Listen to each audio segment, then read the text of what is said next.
Alrighty, so 18 months ago, this kitchen was looking very different. It was falling apart. We had a sloping floor. It was like a 15 centimeter drop over 3 meters. It was like that. We had tin for the walls, no insulation, just bare power cables. We had, just everything needed to be redone basically, with the exception of this wall here and the ceiling. So while we go over these past 18 months, I'm going to make some banana bread, because why not? It's a kitchen. May as well do something kitchen related. Yep. So if you've been watching for a while, you'd remember this kitchen was not really a kitchen. It was kind of just a room with a sink in it. So the first thing that had to be done was, of course, rebuild the external wall. Doing that means I also had the ability to change the window. So I put in a new window that was more suiting to a kitchen. And with the new window in, the new wall in, we then had to rebuild the floor. So as I mentioned, the floor had quite a fall to it. The floor was rebuilt, new subfloor sheeting went down, so it was all nice and airtight and it stayed warm in winter, cool in summer. And with the flooring sheeted, the insulation went in and the wall lining went up.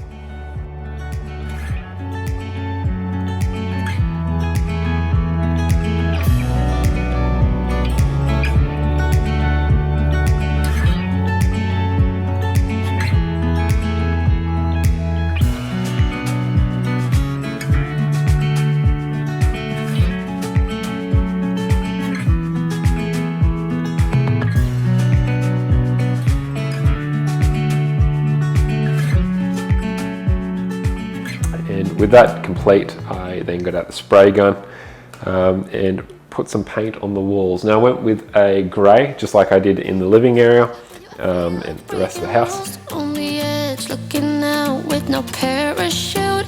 I'm dreaming about us two, playing around without a clue. On the edge, leaning out.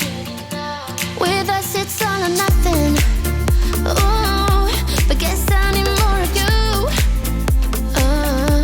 With us, it's all or nothing. But guess I need more of you.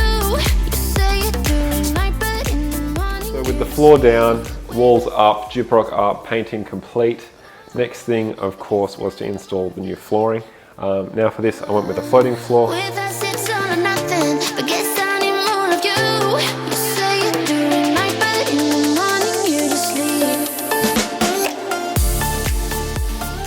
Now with the floating floor down and paint on the walls, next thing of course was to order and install the kitchen. So I've received my kitchen order. It's in the driveway at the moment and there is 125 boxes. I know they don't know what you're all about. The way you hold my body tight, staying up talking through the night. Yeah, I know they just don't. With us, it's all or nothing. So with the cabinets constructed, I could then start putting them in place, and that really made me appreciate the new level floor and the square walls. Now, instead of going for stone bench tops or laminate bench tops, I went with hardwood bench tops. Of course, being hardwood, you can stain it whatever color you want. I went with this maple kind of color. I didn't really have a reason for choosing maple, just liked it. Also thought it kind of went well with the apron sink. Next step was doors, and I can tell you there was some long nights trying to put these doors on. There's like 3 different screws on each hinge, and you got to, I like things to be quite perfect. So I was bringing the door in and out, up and down, side to side, trying to get them all lined up, and I got it to a place that I like it. And of course we've got the drawers, drawer fronts, yeah. With all that in place, I had the stove put in, the oven put in, the electricians also put in the range hood here, and we were very close to being finished. With all that complete, we put up some more of the custom mouldings around the window, and then of course it was time to start tiling the splashback. So just like the bathroom, I'm going to be using a subway tile in like a staggered brick pattern, and then to cap it off at the top, I've got this capping tile which is like a bullnose, both in gloss white. And I've never tiled a wall before, never tiled a splashback before. So this is definitely going to be interesting, and they are small tiles. Don't know whether that makes it easier, harder, or indifferent, but we're going to find out.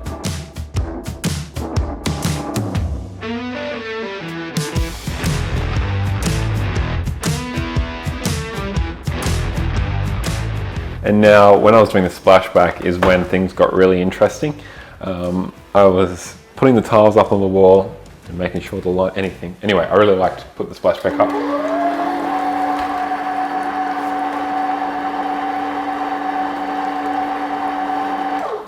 While the tiles were going up on the wall, I got a call from my mum. So I answered the phone and she said, "Oh, I'm here with Val." And she found Val through one of those find your family DNA matching things. Val's dad was actually born in this house. And anyway, just a bunch of coincidences. One of my ancestors, basically from the 1890s, was born in this house. Pony, police horses and the brewery horses used to be able to wander in the backyard there. Yeah, so so I've got some interesting tales of what it was like growing up at the turn of that century. And I just got a call then, I answered it. Mum said, "You're not going to believe this. I've met with Val and Anne, the two women, and started telling them about how you've purchased this property and you're renovating it." Anyway, Mum pulled out some photos, and then these ladies had a look on their face, like they know something's up. Anyway, apparently Val goes and gets her photo book, opens it up, and there is this property that her father and her father's 5 siblings were born in one side of this property in the early 1900s, and then they left this property in 1919. And she said that she's got many photos and many stories to tell about life in this area and life in this house in particular, that have been passed down to her from her grandfather and father happening. And I thought it was just absolutely incredible that the first tenant, the first time the other side was rented out, it was to a family of mine back in the 1890s, which I thought was absolutely incredible. So that started my timeline. They lived in that side until 1919, I believe. So, almost 30 years. So that was just absolutely incredible. Anyway, I just thought it was absolutely amazing. What a coincidence.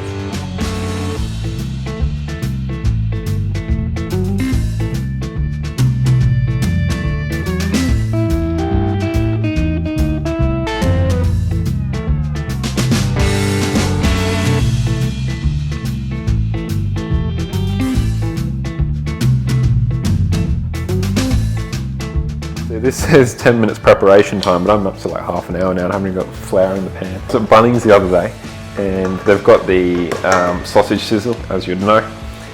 And the people running the sausage sizzle was the local historical society. So I thought, brilliant. Went up, bought a sausage, and as I was waiting for it to be cooked, I said to the lady, "Oh, I'm interested in finding out information about my house. Do you know where I could look for that?" Because obviously I've tried the archives, library, everything. And she said, "Oh yeah, what's the address?" So I told her the address and she looks at me and she goes, "Yeah, my dad owned that house in the 50s. I said, "Right. You wouldn't happen to have any photos, would you?" And yeah, of course she does. So I've been speaking to her about that. And her dad owned the property from like 1946 up until the 1960s. Yeah, so it's just crazy so far, these two coincidences. Anyway, I'm getting off topic. What I was saying was the splashback was tiled. I grouted it. Obviously, as you can tell, they match the tiles in the bathroom. And yeah, anyway, very happy with how they turned out. And of course, every time I think about installing the splashback, I think about that great family history story. So yeah, there we go. That was basically how I put this kitchen together. Now, it's obviously easier said than done. It wasn't that simple. There were plenty of challenges along the way. And anyone that's renovated a house before probably knows that 90% of the work you do will never be seen, but that's all right. I'm happy with how it's turned out. I've got the breakfast bar there. I've been having friends over pretty frequently recently, and you can have a couple of people sitting there. It's just a great spot to just sit back, have a chat, and obviously it works. You can cook things in it. It does kitchen things as well. I met her on the way to Chicago, where she was all alone. And so as I asked her for a name, smiled and looked at me. I was surprised to see that a woman like that was real into me. She said she didn't have no man, paid to give the very best she can. She told me she was all alone. Said I don't you didn't have no one. She said doesn't get enough wage. At 59 and was going to eat. She lied to you, lied to me, 'cause she was loving me, yeah. I never would have thought she was living like that. Her words seemed so sincere. When I held her near, she would tell me how she feels. It felt so real to me. This girl, she had to be an angel sent from heaven just for me. She said